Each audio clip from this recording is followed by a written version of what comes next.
सभी विद्यार्थियों को खूब खूब साधुवाद है, शुभकामनाएं। और बीए तृतीय वर्ष के तृतीय प्रश्न पत्र प्रयोजनमूलक हिंदी के अंतर्गत आज द्वितीय यूनिट पत्राचार के अंतर्गत अर्ध सरकारी पत्र पर मैं विशेष रूप से प्रकाश डालूंगा। आपको स्क्रीन पर दिख ही रहा होगा अर्ध सरकारी पत्र, डेमे ऑफिशियल लेटर। तो ये विशेष रूप से बहुत ही महत्वपूर्ण है परीक्षा की दृष्टि से।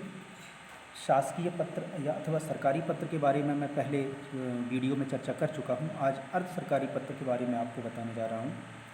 जब किसी एक शासकीय अधिकारी द्वारा दूसरे शासकीय अधिकारी का व्यक्तिगत ध्यान आकृष्ट करने का अवसर इसलिए आ जाता है कि अपेक्षित कार्रवाई नहीं हुई अपेक्षित समय में, तब उसमें शीघ्रता लाने के लिए त्वरित कार्रवाई करने का आग्रह करने के उद्देश्य से ऐसे पत्र लिखे जाते हैं। ध्यान रखना, त्वरित कार्रवाई करने के उद्देश्य से ऐसे पत्र लिखे जाते हैं। इन पत्रों में एक तो लिखने वाला अधिकारी उत्तम पुरुष का प्रयोग करता है, दूसरे प्रेषक का पता पत्र के प्रारंभ में बाईं ओर सबसे ऊपर न लिखा जाकर दाईं ओर लिखा जाता है। तीसरे जो महत्वपूर्ण बात है, हम अभी प्रारूप जब समझाएंगे तो आपको और ये क्लियर हो जाएगा जो मैं बताने जा रहा हूँ या बता रहा हूँ। तीसरे, संबोधन में प्रिय अथवा सामान्यवर, ये इस तरह से संबोधन किया जाता है। इसमें औपचारिकता मतलब नहीं होती, औपचारिक संबोधन नहीं रहता। इसमें प्रिय करके अथवा मान्यवर करके उसमें ध्यान रखना होता है। जैसे कि इसमें क्लियर लिखा हुआ, प्रापक अधिकारी यदि स्तर में छोटा है तो प्रिय, और यदि ऊंचा है तो मान्यवर, श्रद्धेय, श्रीयुत आदि शब्द लगाकर हम लिखते हैं। प्रापक का उपनाम लिखा जाता है।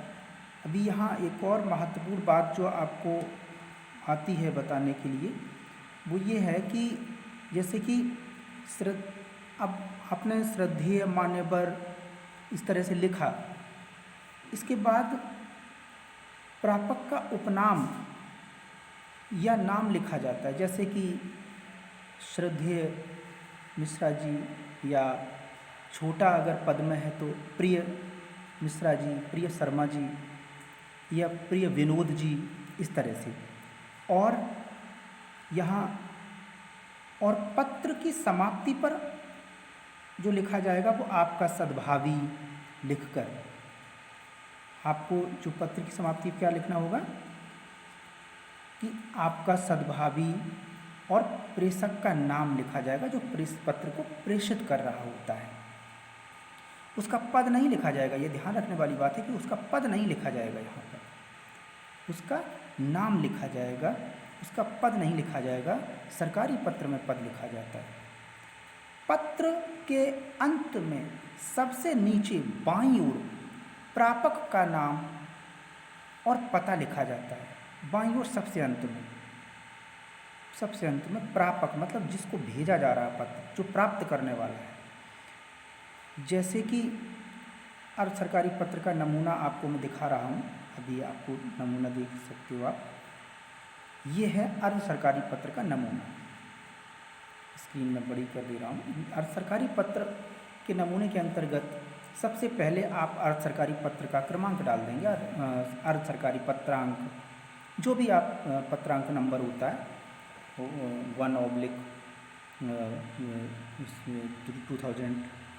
1/2022 अथवा जो भी, तो अर्ध सरकारी पत्रांक डालेंगे। जैसा कि पहले आपको हमने अर्ध सरकारी पत्र की परिभाषा बताने के क्रम में अभी बताया है कि जो कार्यालय होता है, प्रेषक जहाँ से पत्र प्रेषित किया जा रहा है, उसका जो पता है वो दाहिनी साइड में लिखा जाता है। यहाँ आपको दिख रहा होगा, ये पत्र लिखा जा रहा है कुलपति कार्यालय से, तो कुलपति कार्यालय,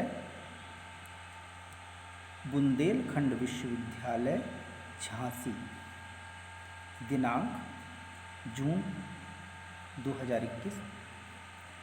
फिर इसके बाद जैसा कि मैंने बताया कि पत्र में अगर पद में छोटा कोई अधिकारी है, चूँकि सरकारी कार्यालय के बीच में आदान प्रदान हो रहा है, पत्र का होता है, हर सरकारी पत्र का भी सरकारी पत्रों की तरह। लेकिन पद में अगर कोई छोटा है तो फिर क्या होता है कि हम उसको प्रिय अथवा आत्मीय संबोधन करते हैं, और बड़ा होता है तो श्रद्धेय श्रीयुत करके करते हैं। तो अभी हम यहाँ पर कुलपति कार्यालय से पत्र लिखा जा रहा है, और लिखा किसको जा रहा है, उसका अंत में एड्रेस लिखा जाता है। ये मिश्रा जी हैं, एक डिग्री कॉलेज के प्रिंसिपल हैं, उनके लिए है। तो यहाँ इसीलिए इसमें देखो, प्रिय मिश्रा जी। अब वहाँ मुझे आपका व्यक्तिगत रूप से ध्यान आकृष्ट करना है कि आपके यहाँ के आगे है हिंदी विभाग के प्राध्यापक डॉक्टर रामेश्वर, हिंदी विभाग के प्राध्यापक हैं, कौन है, डॉक्टर रामेश्वर राय का प्रत्यावेदन आपके कार्यालय में 3 मई 2021 को प्राप्त हुआ। उसे अपनी आख्या सहित विश्वविद्यालय को आपको भेजना था। जब 15 मई तक यह आपकी प्रत्यावेदन मेरे कार्यालय में नहीं आया तो मेरे कार्यालय ने आपको 16 मई 2021 को पत्र लिखा, है ना। एक सप्ताह किसी प्रकार का उत्तर न आने पर 23 मई को एक अनुस्मरण पत्र भी लिखा, मतलब अनुस्मरण मतलब पुनः स्मरण कराने वाला पत्र। किंतु यह सब निष्फल जाने पर मैं आपसे व्यक्तिगत रूप से यह अनुरोध करता हूँ कि आप इस मामले में व्यक्तिगत रुचि लेकर शीघ्र श्री रामेश्वर राय का अथवा डॉक्टर रामेश्वर राय जी के प्रत्यावेदन को अपनी आख्या देकर भेजिए। तो ये इस तरह से पत्र लिखा जाता है। जैसे हमने आपको जब अर्ध सरकारी पत्र की परिभाषा बताने के क्रम में बताया था कि जब किसी एक अधिकारी द्वारा दूसरे अधिकारी का व्यक्तिगत ध्यान आकृष्ट करने के लिए ये पत्र लिखे जाते हैं, जब अपेक्षित कार्रवाई न हो रही है।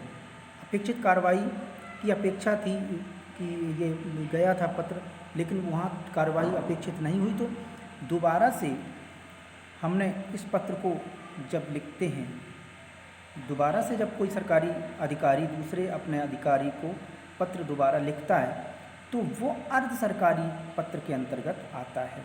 कार्रवाई न होने की स्थिति में या मांगी गई सूचना प्राप्त न होने की स्थिति में इस तरह के अर्ध सरकारी पत्र लिखे जाते हैं, डेमी ऑफिशियल लेटर लिखे जाते हैं। तो इस तरह से अब ये नीचे फिर इसमें सद्भावनाओं सहित आपका सद्भावी, ये जो है इस तरह से लिखा जाता है कि आपका सद्भावी, जहाँ से लिखा जा रहा है बालकृष्ण राव, कुलपति कार्यालय से लिखा जा रहा है, तो आपका सद्भावी बालकृष्ण राव, ये तो प्रेषक हैं, और कहाँ भेजा जा रहा है इसका पता फिर बाईं साइड में लिखा जाएगा पत्र के अंत में। सेवा में कैलाश नारायण मिश्रा, प्राचार्य, राजकीय महाविद्यालय, महोबा। तो इस तरह से ये डेमी ऑफिशियल लेटर का प्रारूप है। ये आपको बहुत ही महत्वपूर्ण है। परीक्षा में आपको अर्ध सरकारी पत्र किसे कहते हैं, अर्ध सरकारी पत्र का नमूना लिखिए, तो आप इस तरह से अर्ध सरकारी पत्र की परिभाषा देते हुए और उसका नमूना जो यहाँ आपको दृष्टिगत है, आप देख सकते हैं कि किस तरह से ये लिखा गया, ऐसे आप लिख सकते हो।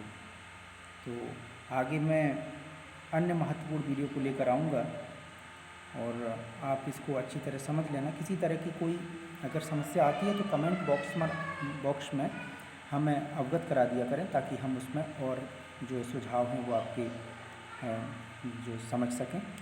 और आगे इस जो है मैं आगे की जो यूनिट है आपकी पत्राचार से संबंधित जो महत्वपूर्ण प्रश्न होगा उस पर चर्चा के लिए नया वीडियो लेकर आऊँगा। तब तक के लिए नमस्कार, धन्यवाद।